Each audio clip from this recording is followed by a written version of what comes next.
आजच आमचे लाईव्ह मराठीचे यूट्यूब चॅनेल सबस्क्राईब करा आणि नोटिफिकेशनसाठी बेल आयकॉनवर क्लिक करा। कोल्हापूर जिल्ह्यामध्ये कागल तालुका हा राजकारणाचा केंद्रबिंदू मानला जातो। या कागलच्या राजकारणामध्ये कुठल्याही पक्षाच्या झेंड्याखाली कुठलीही निवडणूक होत नसून ही निवडणूक ही गटाच्या राजकारणावर अवलंबून असते। शाहू उद्योग समूहाचे सर्वेसर्वा आणि म्हाडाचे अध्यक्ष समरजीतजी घाटगे आज लाईव्ह मराठी सोबत आहेत। जलयुक्त शिवारसारखा एक पायलट प्रोजेक्ट घेऊन तुम्ही जनतेच्या समोर जाता, तर नेमका हा जलयुक्त शिवार प्रोजेक्ट काय आहे? सर्वप्रथम लाईव्ह मराठीच्या सगळ्या प्रेक्षकांना माझा नमस्कार। जलयुक्त शिवार संकल्पना खरं म्हटलं तर ह्याची मूळ जन्म शाहू महाराजांनीच केला। खरं म्हटलं तर त्याला बऱ्याच वर्षानंतर माननीय मुख्यमंत्री साहेबांनी आणि चंद्रकांत दादा पाटील साहेबांनी त्याला चालनाही दिली। शाहू महाराजांचा वारसा चालवत मला असं वाटतं की कागलमध्ये सगळ्यांना वाटतं तो हिरवा पट्टाच आहे, पण कागल, गडिंग्लज, उत्तूरमध्ये अशी बरीच गावं आहेत जिथं आजही पाण्याची अडचण आहे। आणि त्याच्यामुळं मला असं वाटतं की पाणी अडवा आणि पाणी जिरवा या संकल्पनेला पुढे घेऊन आपण जोपर्यंत पाणी अडवत नाही, कारण कागलमध्ये अजूनही वाटते की बोर मारले की पाण्याची अडचण सुटते, बोर मारल्यानंतर पाणी उपलब्ध होते, अडचण सुटत नाही। आणि त्याच्यामुळे जलयुक्त शिवार संकल्पना आपण राजे विक्रमसिंह घाटगे फाउंडेशनपर्यंत राबवली। बोडावीवडीमध्ये आपण 20 लाख लिटर कपॅसिटीची विहीर, मोठी विहीर बांधली आणि आता दादांच्या सहकार्यामुळे त्याला सोलारनी सायफन करून आपण आता गावापर्यंत पोहोचवतोय। बऱ्याच ठिकाणी आपण बंधारे बांधले, छोटे छोटे बंधारे, म्हणजे 40 लाख लिटर कपॅसिटीचे बंधारे ते 2 कोटीचे बंधारे। हळदी असेल, बेनिग्री असेल, हमीदवाडा असेल, माध्याड असेल, या 6 गावामध्ये आपण हे कार्य केलं।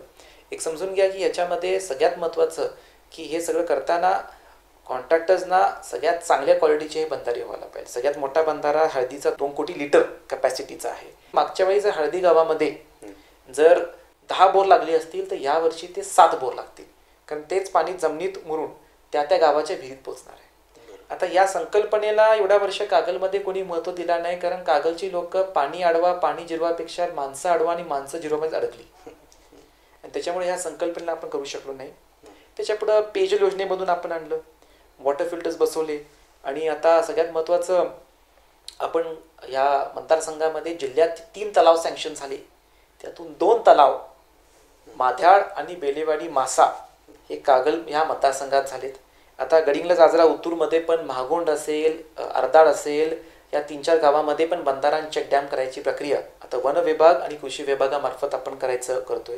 ही गावं ॲक्च्युली कृषी विभागाने धरलीच नव्हती।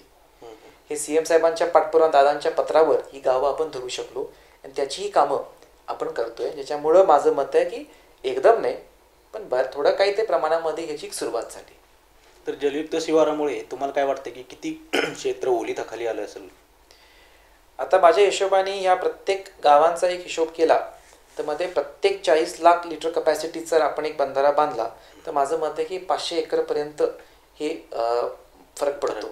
मग त्या हिशोबाने ते गणितं आपण केली तर मला असं वाटतं की 4-5 हजार एकरपर्यंत तरी आपण पोचू शकतो। ओलीत म्हणजे बेसिकली ते पाणी विहिरीत पोचेल आणि त्या विहिरीमार्फत त्याचा उपयोग त्या जमिनीपर्यंत होईल। जलयुक्त शिवार हा शेतकऱ्याशी निगडीत हा प्रश्न होता, त्याबरोबर तुम्ही महिलांना विशेष प्राधान्य दिला, त्यांच्याकडं त्यांच्या आरोग्यासाठी जी काही शिबिर वगैरे भरवता, या मागचं नेमकं काय तुमचं प्लॅनिंग आहे?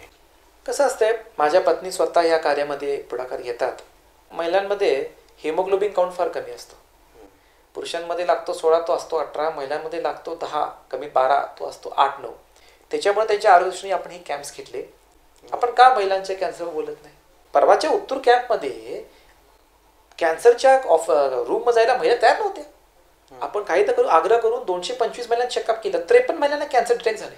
53 उत्तूर गावातच 23 आहेत। तर माझ्या सगळ्या पुरुषांना विनंती की महिलांचा चेकअप आपण केलं पाहिजे आणि कॅन्सर होऊ नये, झालं तर ते नाही इलाज असं काही नाही आहे, पण फर्स्ट स्टेजला डिटेक्ट झालं तर बऱ्याच महिलांची जीव वाचू शकतो। ह्याचा फक्त अवेअरनेस करायचा आमचा प्रक्रिया चालू आहे। तर राजे, कागलमध्ये सुद्धा तुमचा वैद्यकीय कक्ष आहे आणि गडिंग्लजमध्ये सुद्धा आहे, तर आता नेमकी त्या वैद्यकीय कक्षामध्ये काय कंडिशन आहे आणि काय कसा लोकांचा रिस्पॉन्स आहे?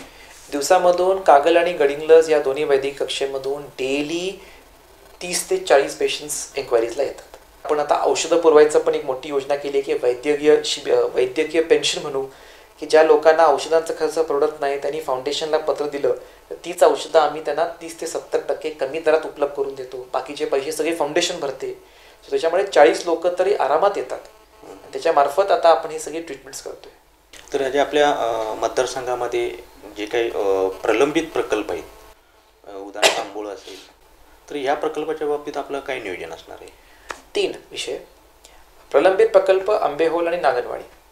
आंबेहोल प्रकल्पाला परवाच माननीय मुख्यमंत्री साहेब चंद्रकांत दादा आणि मुनगंटीवार साहेबांचे मी आभार व्यक्त करतो. दादांचे प्रमुखांनी आभार व्यक्त करतो की पश्चिम महाराष्ट्रामध्ये पहिला प्रकल्प ज्याला निधी मिळाली ते आंबेहोल होतं. 227.54 कोटी हे मिळाले. त्याच्यामध्ये धरणाची कॉस्ट आणि पुनर्वसनासाठी लोकांना आपण ते निधी देणार आहे, त्यातला ते विषय आहे. सो तो आता मार्गी लागलेला आहे. नागनवाडीमध्ये जो विषय तो 0.30 TMCचा हा बंधारा हे डॅम आहे. त्याच्यामध्ये आता दादानी परवा मुंबईमध्ये मिटिंग्स घेतल्या, त्याच्यामध्ये नागनवाडीची ही प्रक्रिया सुरू झालेली आहे. 3रं चिकोत्रा. चिकोत्राचा प्रॉब्लेम असा आहे की ते आता कोणी बांधला काय त्यापैकी पडत नाही. तो धरण कधी भरला नाही. आतापर्यंत 3 ते 4 वेळा 100% भरलेला आहे. त्याचं मूळ कारण कोण बघत नाही, आपण फक्त पाणीपोषण करतो. त्याचं कारण असं आहे की त्या धरणाला स्तोत्र एकच आहे आणि ते पावसाने भरत नाही. ॲव्हरेज 60-70%च भरतो. त्याच्यामुळे आरुंगुंडीवरून माझं पहिले ते पाणी वळवायचं एक फार मोठं काम आपण केलं. मागच्या वर्षी आपण काय केलं, म्हातारी पठारामध्ये प्रत्येक वर्षी ती लोक म्हातारी पठाराचा जो मातीचा वाळूचा डॅम बांधला होतो, त्याच्यामुळे म्हातारी पठारा आणि मला वाटतं मेघोली धरण यातलं ते पाणी साठ्याचं ते आता उमेश देसाई जे जलयुग शिवारचे अध्यक्ष आहेत त्यांनी त्यात सेटल केलं.